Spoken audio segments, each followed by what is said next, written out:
Peace, family. Welcome back. Today we're discussing Form 8282, also known as the Sales of Donated Property Form.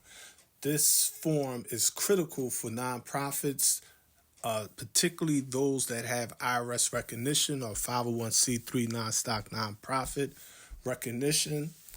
And this particular form is the form that you have to complete whenever somebody donate property to you that's worth over $5,000, and for whatever reason your nonprofit decides to sell or trade that particular donated property, you need to inform the donor that you're getting rid of it, and you need to inform the IRS, and you need to keep a copy for your personal records for at least up to 3 years.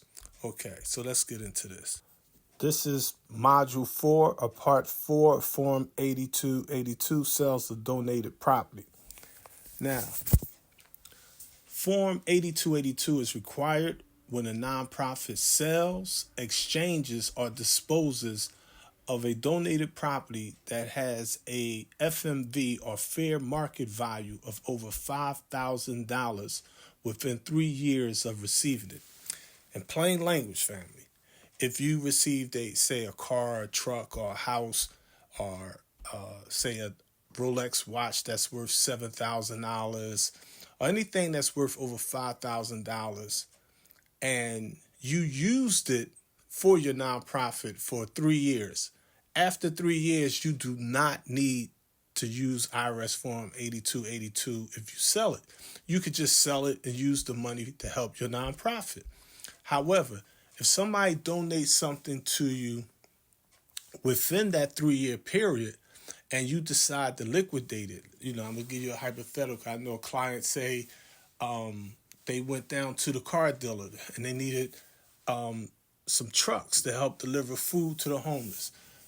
The truck dealer could not sell the trucks because the trucks had gas guzzling tanks and they were sitting on the lot for over 6 months. So they donated 3 trucks to the nonprofit.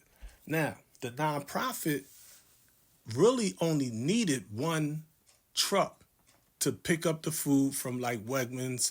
And when Wegmans do the in-kind donations, Wegman will get a nonprofit cases of food every Saturday. Like it might be dinners that's about to, they can't resell. Like say 20 chicken wings, cooked chicken wings. It may be fresh salads in there. It may be cases of all the donuts and danishes and rolls and breads that the shelf life is short on it. So the stuff is still good, but say it's about to expire in about a week or two. So they'd be like, okay, we're going to donate this to the nonprofit. So you get all these canned goods, you get lunch meats, cheeses, you name it. I just seen all kind of stuff. Now, I mean, anything you could see in the supermarket, they could donate it. All right. Or anything you see like in a Walmart, like cleaning supplies, toys, televisions, laptops, phones, bicycle, anything basically that you see at Walmart or your local supermarket, a nonprofit with IRS recognition can file a 1-page document. We make this document for our clients. We make a whole package for them that's personalized. It's basically in the name of the nonprofit that the client runs, and in their name and their IRS employee identification number or E numbers on it, as well as their phone number, their address, their email, what have you, their website, whatever they may have related to that. And, in there we'll put different forms. We'll design the written acknowledgement. I mean, we'll prepare the documents for doing in-kind donations. We'll make a sample by filling out the actual IRS Form 8283 for a car donation, or we'll fill out the actual Form 8283 for real estate donation, just to give them an idea of how to fill it out if they want to go ahead and try to get, say, a house or a commercial building donated, a string district business, farmland, anything that can help the nonprofit to help itself. All right.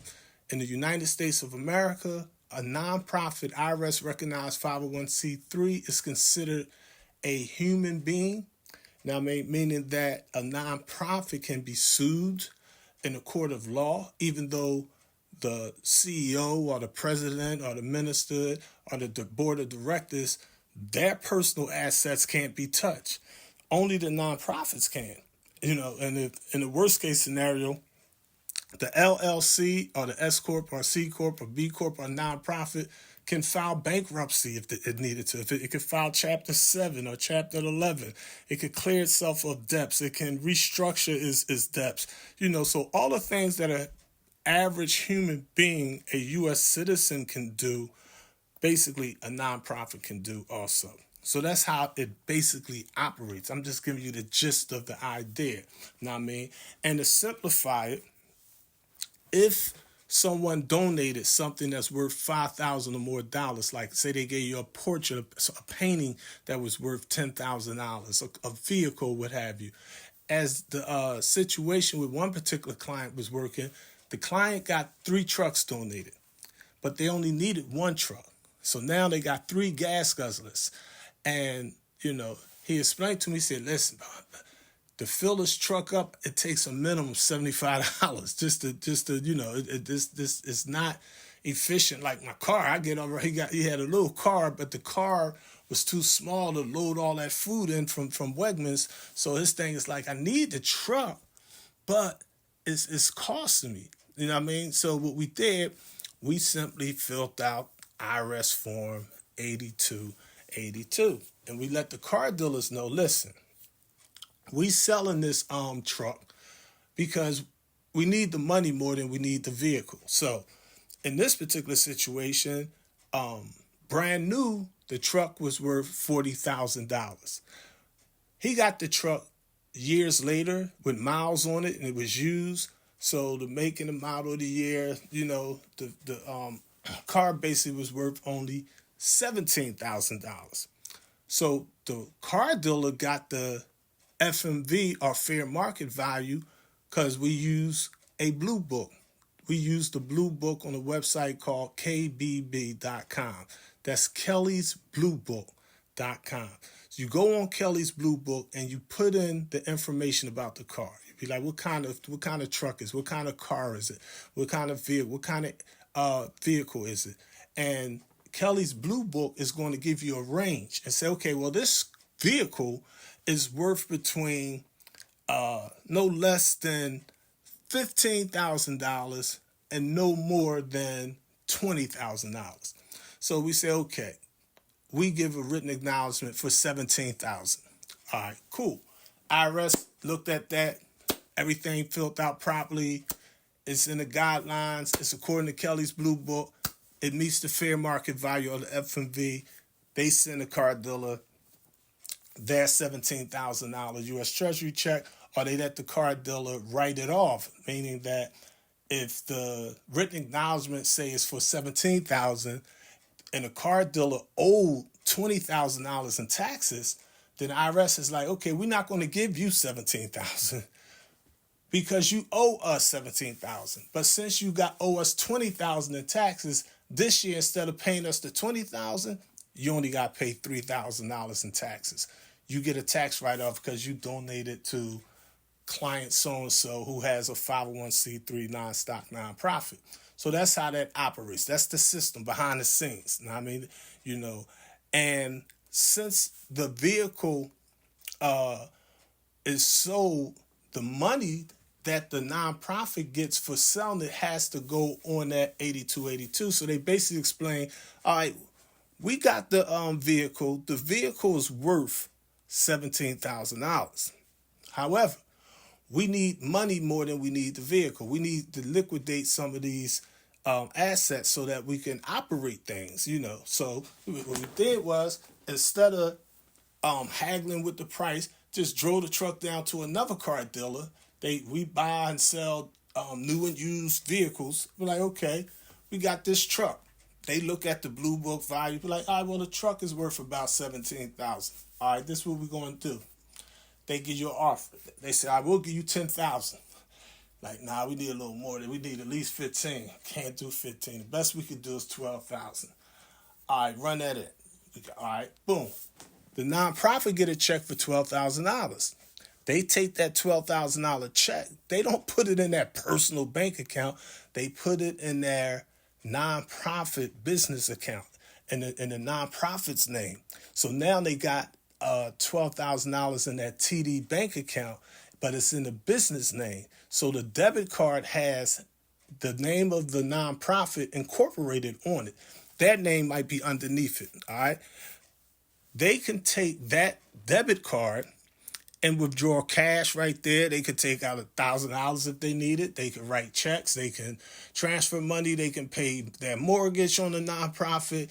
They can, if they do business from home, if they got an at-home nonprofit, they could pay for any business-related things they do in house. Like say they got an office inside the house, or they use a room inside the apartment that's their business office. It'd be like, okay, I bought a new laptop. The laptop costs $1,000.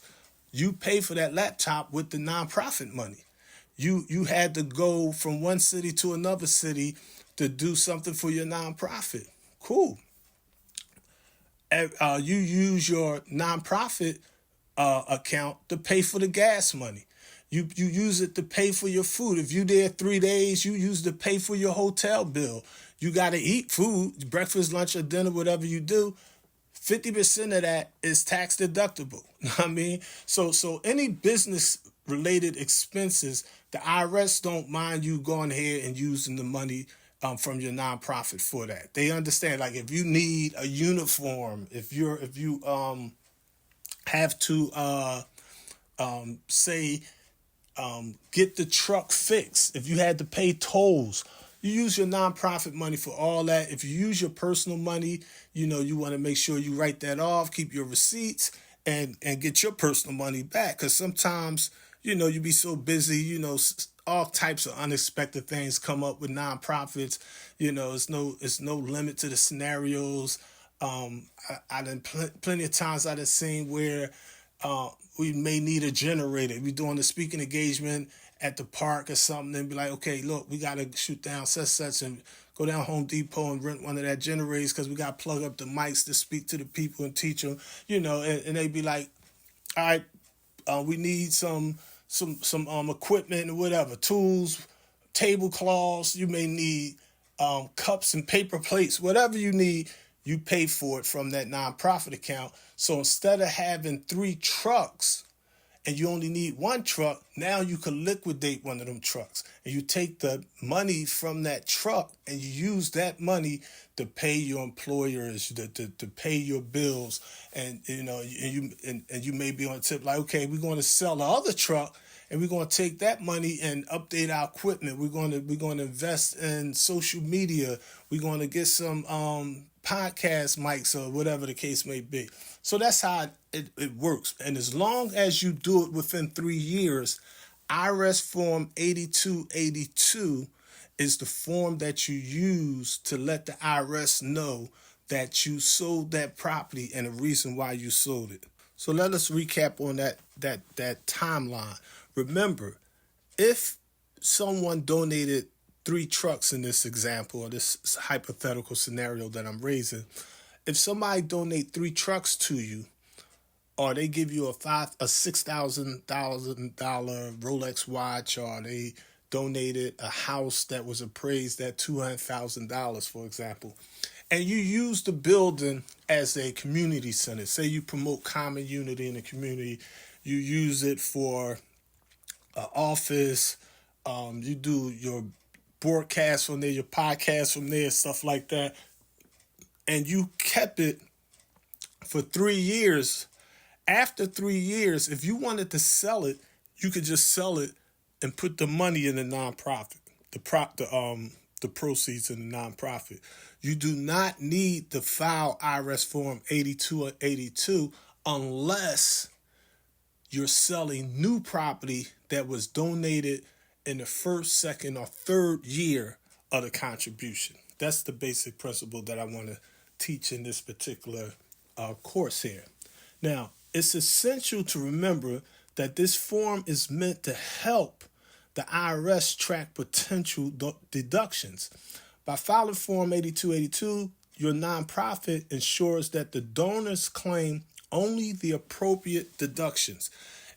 8282 also serves the purpose of making sure that the IRS is able to track who they cutting these checks for. Like, say, the car dealer, in this example, say a car dealer gave you 3 trucks, and just round it off, say the truck's worth $20,000 a piece. You get them a $60,000 written acknowledgement. When they do their taxes, they're going to tell the IRS they donated $60,000. They're going to use Schedule A and itemize that deduction. They're not going to take the standard deduction because they get more money if they itemize their deductions. So they're like, yo, we gave these 3 trucks. Here's the VIN numbers, everything about the trucks, whatever. The IRS will be like, okay, y'all get $60,000 for donating that. However, if they donated 3 trucks to your nonprofit, and a month later you went to go resell the 3 trucks, and when they took and evaluated the 3 trucks and looked at Kelly's Blue Book, and they say, yo, these trucks ain't worth $20,000, these trucks is worth $10,000. There's a problem, family, because you didn't properly file or form or use IRS Form 8283. Don't confuse 8282 with 8283. 8283, you fill that out when someone donates something to you. You fill out 8282 when you sell something someone donated to you. So 8283 is how you make your fair market value. Like if it's a car, you may use 1095C. There's different ways you could do it. Every scenario is totally different. That's why if you're a client, I tell you, go on my website at noireport.online. Get the 2024 information, the November 2024 information. A lot of people have my old website, old information. No, that stuff is null and void. Know what I mean? You need to be tops and modern, as the messenger put it. Know what I mean? So you don't want outdated information. The IRS Form 8283 from 5 years ago changed. There's 2 new boxes on there. They got a brand new box on there for Bitcoin. There was no such thing as Bitcoin for nonprofits back then. I mean, so nonprofits have to understand the new IRS laws and rules and regulations and stay up to date on that stuff. And this is why I do the hard work. I get the IRS emails every single day. I got to study that stuff, stay up to date, and basically the IRS explain that Bitcoin to them is not money. Bitcoin to them is property. Somebody give you $6,000 in Bitcoin, they gave you $6,000 in property. So the IRS is like, yo, you still have to file IRS Form 8283 and check the box for the Bitcoin. So you got to be up to date with the information. Otherwise, what happens is you got all these nonprofits trying to do all this paperwork, and they filing all this pseudo stuff, the sovereignty stuff, and the IRS looking at it like it's trash. They not denying it. They not responding to it. They definitely ain't cutting no checks because you're not doing it properly. You have to do it the way they want you to do it. It's a capitalist system. It's a pluralist system. It is what it is. This is the world we live in. Know what I mean? You gotta recognize the American people as independent people. If you're listening to this and you're on social media, you're on social media because you agreed to the big corporation terms and conditions. You cannot be on YouTube, Instagram, Facebook unless you made that deal with the corporation. That's why you're there. The reason your pictures and your posts and your videos and your church and your masjid and your temples and with your books and magazines or what have you is on social media is because you signed a contract with the guy that owns Meta, Facebook. You agreed to the terms and conditions of the 2 guys that own YouTube, Google. Now, I mean, that's the reality of this business. So don't take it personal. Don't get spooky. Know what I mean?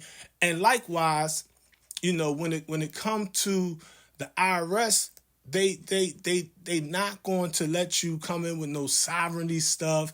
They're not trying to hear the IRS is not a legal agency, and and there is a lot of truth in some of the stuff out there. I mean, I'm certainly not going to deny that, but at the same time, people got to understand the reality of the world that we live in some shape, form, or fashion. Don't tell me you're not going to sign and agree to these terms and conditions, but you agree to the terms and conditions to get you a smartphone. You agreed to the terms and conditions for them to take your photograph, and you got a driver's license. You got a state ID. You agreed to all the terms and conditions because you got a credit card in your pocket. You got a rent agreement. You got a mortgage agreement. You got a car note agreement. You bought a car and signed the terms, the lease and the terms and conditions. So you cut contracts with white folks all over the place. Know what I mean? So don't get crazy about this.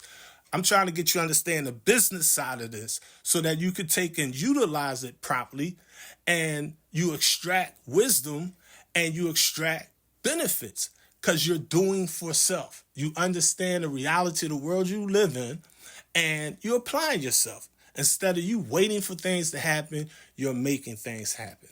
What is our motto? It's better to have money that you don't need than to need money that you don't have, family. It's a divine edict. So remember, it's essential to remember that Form 8282 is meant to help the IRS track potential deductions. So that lets the donor know everything is above board, that let the IRS know everything is above board, and it protects you because you got accurate records. The scriptures teach us what? The angels keep excellent records. Know what I mean? Now I'm going to put y'all down with another important caveat when it comes to IRS Form 8282 and you liquidating or selling donated property. The donated property that somebody gives to you, like I said, if you sell it within 3 years, you have to file IRS Form 8282. However, IRS Form 8282 must be filed within 125 days of selling, exchanging, or disposing of the donated property. Let me say that one more time, family. When Form 8282 is required, it must be filed within 125 days of selling, exchanging, or disposing of the donated property. So if somebody gave you 3 trucks and you wanted to sell one of the trucks, you got 125 days before you, after you sold that truck, to file that IRS Form 8282. All right. Say you had a truck worth $20,000 and you didn't sell it, but you exchanged it. You went down and drove to your local car dealer and you told them, listen, I don't want this truck. I want to exchange or trade this truck in. I want to change. I'm going to give you this $20,000 truck for this $12,000 2014 Toyota RAV4. I need a car. Okay, you can legally do that, but once you get that Toyota and you give them that Ford truck, you got 125 days from the date that you sold or exchanged it. Or say the third truck, you'd be like, this truck is just raggedy. I'm gonna scrap it. I'm gonna turn this into junk. This joint got too many miles on it, too many problems, and you sell it as junk. You dispose of it. Cool. You may dispose of it at the junkyard. They may crush it and recycle it as scrap. You could legally do that, but still, from the day you go down that junkyard and dispose of that truck, within 125 days, family, make sure you file IRS Form 8282 and you make sure the people or the person or the company or the corporation that gave you that truck know that you took and sold, exchanged, or disposed of the vehicle that they donated to you. So timely filing protects your nonprofit from fines and shows the donors that your nonprofit operates with integrity as well as legal compliance. They not trying to get in no trouble. You not trying to get in no trouble. Now, I mean, if you're not doing this right, what you're going to find is you'll get your state license for like 120, depending on what state you're in. Pennsylvania is $125. You'll get your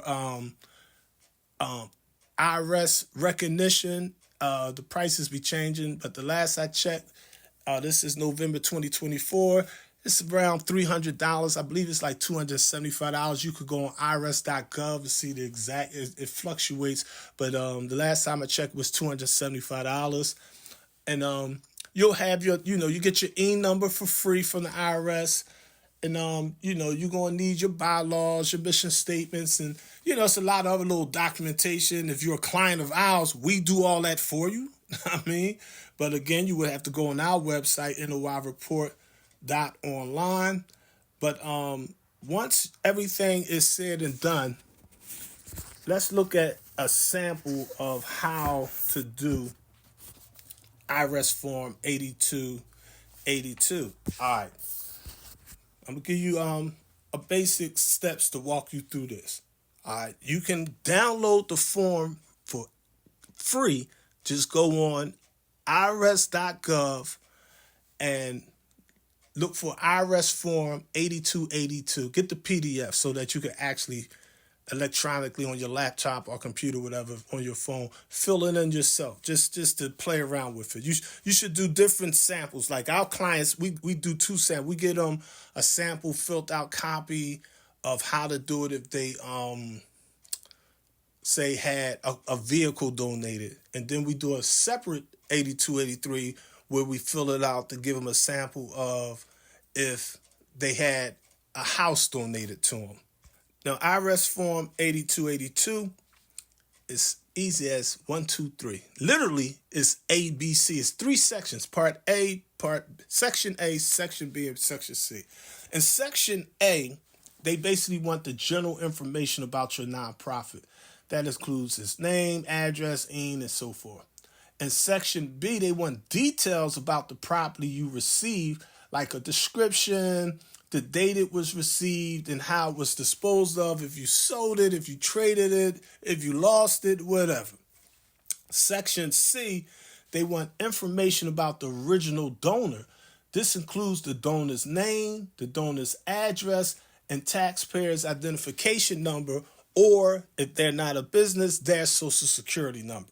So the IRS needs that information. A lot of people with all this conspiracy, I'm not giving my social security number, then you shouldn't be in the game. You should not be in this field.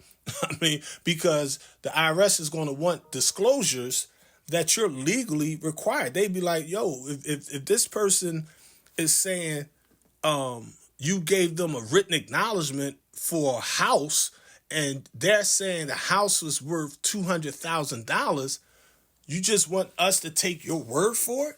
They like, nah, homie, it don't work like that. They be like, if Ali filled out the paperwork, we gonna cut the check because he gonna do it professional. He gonna like, no. On the 8283 form is the name of the independent appraiser that did the appraisal. They said it's worth $200,000. I didn't say it.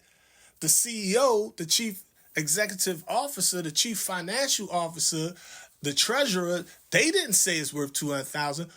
A third party independent came in and looked at that property and said, yeah, this joint in today's market, you go on Zillow, Redfin, whatever, it's worth $200,000. I mean, give or take. So it could be a little less, it could be a little more, but it's worth the $200,000. IRS be like, cool, all right, you verified that. Now on 8283, you fill out that paperwork. Now I mean, let me grab an 8283 sample we got in here. All right, let's look at this. All right, the nonprofit name where it says name shown on your income tax return. You write your nonprofit incorporated. Your identifying number 1, 2, 3, 4, 5, 6, 7, whatever your non-digit employee identification number or IRS EIN number is. All right. In this particular situation. We just gonna look at something simple. We're gonna look at a vehicle.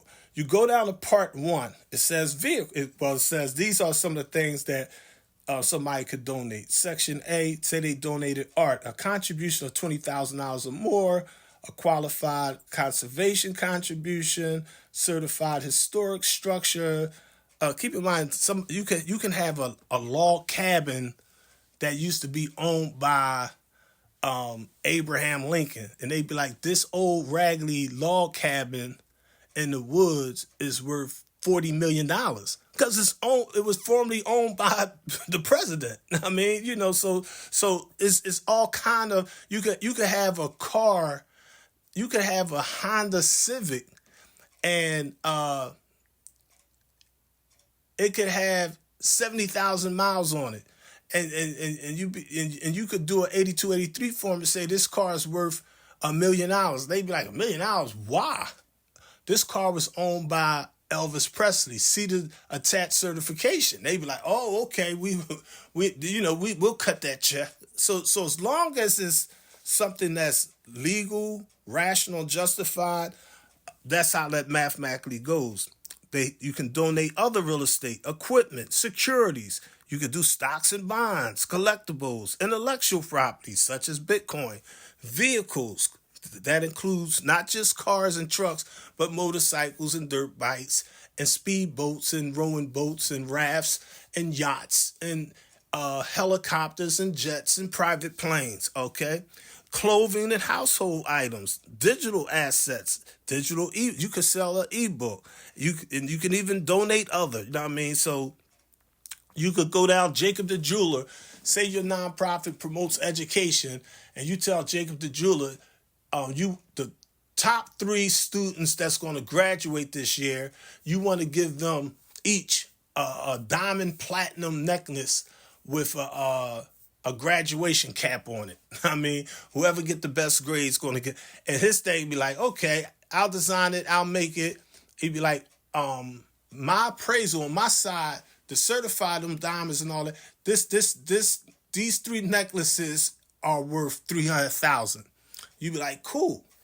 Give me a copy of the certification papers. I'm gonna give you a written acknowledgement for my nonprofit for $300,000. He take and do his taxes. The IRS tell him, you owe us $200,000 since you gave the nonprofit $300,000 in free jewelry. We're going to clear you of those $200,000 taxes by taking that straight off the top, and we're going to send you a check for a $100,000 tax return. That's how it would go in that particular example. All right. So on 8283 in section part 1, section I, you would check the box that says vehicle. In part 1, section 3A, you put the name of your nonprofit. In part B, it asks, if any tangible personal property or real property was donated, give a brief summary of the overall physical condition of the property at the time of the gift. Talking about a car, you just put on there, this for example, good condition, running clean, in and out. The praised fair market value, say it's a Toyota RAV4 from 2014, say it's worth $11,000. In section part 1, section C, part 1, section 3, A, on the date acquired by the donor, you would put 2014. How acquired by the donor, section A, you would say credit card sale at dealer. The donor's costs are adjusted basis. When they first got the car, they say they paid $30,000. In this example, part G, you would skip part H. Part G is for bargain sales and the amount. You skip that, leave that blank. Part H, qualified conservation contribution relevant. That part you would leave blank, most usually, And the last part on section I, amount claimed as a deduction. Since the car cost the donor $30,000, and Kelly's Blue Book said that it's worth between say 10 and 15,000, you say in this case you gave them a written acknowledgement for 11,000. The IRS would be like, okay, we have no problem with that. Then on page 2 of 8283 form, you would fill in part 2, section 5A. Is there a restriction, either temporary or permanent, on the donor's right to use or dispose of the donated property?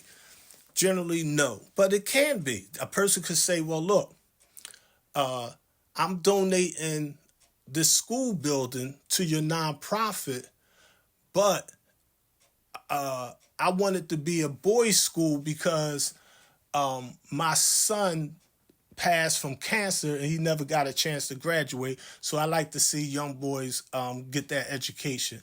Cool. You can't take the school building that got donated to you and bring girls in there. It was a restriction. They like, no, I wanted to be a boys' school. It's not discrimination. It's not being prejudicial. It's like we love and respect equality in females, what have you. But it's like, no, if it's a girls' school, boys can't go to that school. If it's a Jewish school, they're not expected to have Muslim students. If it's an Islamic school, they're not expected to have people running around with Catholic clothes on. Now, I mean, so you have private schools, you have charter schools, you have different you have nonprofit stuff. You have different ways you can maneuver because you have a First Amendment right in the United States that basically teaches you that Congress shall make no law regarding the establishment of a religion or a spiritual system. All right, so that's your private belief. You know what I mean? So the government gonna respect that. I'm gonna respect that. Donors gotta respect that, and you have to respect them. So it's like whatever people be into, you be on the tip like, well, I personally may disagree with certain stuff. I may disagree with certain lifestyle. That don't mean you be disrespectful. You be like, well, I'm a member of the Nation of Islam. I'm a member of the Catholic Church. I'm a member of the Jehovah's Witness. We don't do holidays like Christmas, and the children in our schools don't dress up for Halloween or whatever. That's y'all right. We respect that. Like okay, no problem. I mean, but at the same time, don't hit somebody in the head with your personal belief. I mean, you got to live and let live in the United States of America. You have to give respect. You have to demand respect. I mean, it's like if I'm a student follower of Al Elijah Muhammad teachings, and you're saying, okay, well, we're going to have a banquet and we're serving food, and you got ham and chitlins. We're like, oh, we don't do all that, homie. You know what I mean? No disrespect. I mean, you had the right to eat barbecue ribs, whatever. We're not going to preach to you. We ain't going to hit you in the head with the trichina worm and the history of the pork and all that. We do that at another time. If you ask, we could sit down and bust it up on nutrition or whatever. But if I'm at a vegan restaurant, I'm not going to force them to go get me a cheeseburger or a Philly cheesesteak. I'm in a vegan joint. I need to go down Max's if I want a cheesesteak. Now, I mean, so respect people's houses, family. That's an important thing in this whole process, all right? So you would check no as to part 2, section 5A. There's no restriction. Did you give to anyone other than the donee organization or another organization participating with the donee organization and cooperative fundraising the right to the income from the donated property? Now, basically, in this section, like hypothetically, I always try to explain to small nonprofits in particular. I'm going to give y'all some game. Listen up to this, fam. All right, here you go. This is important. Say you got your small nonprofit. You got your IRS recognition. You got 501c3 status. You got one person on the board of directors, yourself. Your budget is $40. Your entire nonprofit only has $40. That's it. No business credit. You got a bank account, but it's only $40 in it. You put $100 in there and you took out $60 cash. You only got $40 left in there. You still got to file IRS form 990, the postcard, and the way you want to make some money with your small nonprofit with your one member board of directors is simple. you want to look at the nonprofits in your county. There are hundreds of them. There are millions of them nationally, over 2 million nationwide. You go online. I'm gonna give you, no matter what county you in, I'm gonna just generalize so you'll understand it. Say you got a big church on the corner. Say you got a public library. Say you got the Red Cross, the Salvation Army, the United Way. All these are nonprofits. All of them make millions of dollars. All right, except for some churches and masjids. But say it's religious institutions, whatever. What you want to do is take and say, all right, my small nonprofit, I don't really have the staff, the money, what have you. What can I do? This is what you specifically should do. You should take your small nonprofit and partner with a big nonprofit. You don't know how to do it. Cool. You need a mentor. You don't know how to weather the storm. You stuck in the mountains in the snow. You don't know how to survive. Follow Survival Man. You're out in the hot desert. You don't have no water. You don't know how to get out the desert. Follow Survival Man. You're in the nonprofit 501c3 sector, and you don't know how to build business credit. You don't know how to get the money. You don't know what to do. Listen to Brother Minister Alif. Get that information. Knowledge is power. My people are destroyed because of a lack of knowledge, family. You partner with a big nonprofit. Like, say, the Red Cross. I'm going to just use this as a hypothetical. One of the things they do is this. Depending on where you at. Say it was, like right now, I just seen this morning on the news. Over Jersey, because all this dry leaves everywhere, you got a lot of fires burning over Jersey. So a lot of people property being destroyed.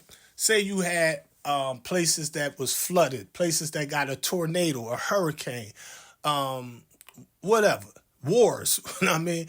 The Red Cross will come in and say, okay, we're going to, because the Red Cross getting big government grant checks. I mean, because they do big work. They deserve those big checks. You know what I mean? Like, people that lose their homes in fire, Red Cross will come out, put them up with temporary shelter, might put them in a hotel, give them some clothing, some food, blankets, medicine, whatever, tents, whatever. Now, I mean, after a tornado or a hurricane, Red Cross is usually right there. They like, we don't care if you Muslim, Christian, black, white, candy stripe, whatever. They like, we gonna do this for free. That's what they do. All right, respect that.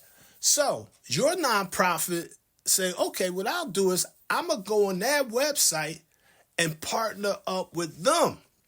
Now you're only one. It's only one or three of y'all. Say you just got a CEO, a chief executive officer. Say you got a chief financial officer or treasurer, and say you got an executive secretary or secretary. Y'all three partner with the Red Cross. Y'all come out and they be like, all right, well, look, we're going to need y'all to help us with, we doing something for the homeless. Now, I mean, we need y'all to, we're going to do a thing for Thanksgiving, or we doing the thing where we feeding.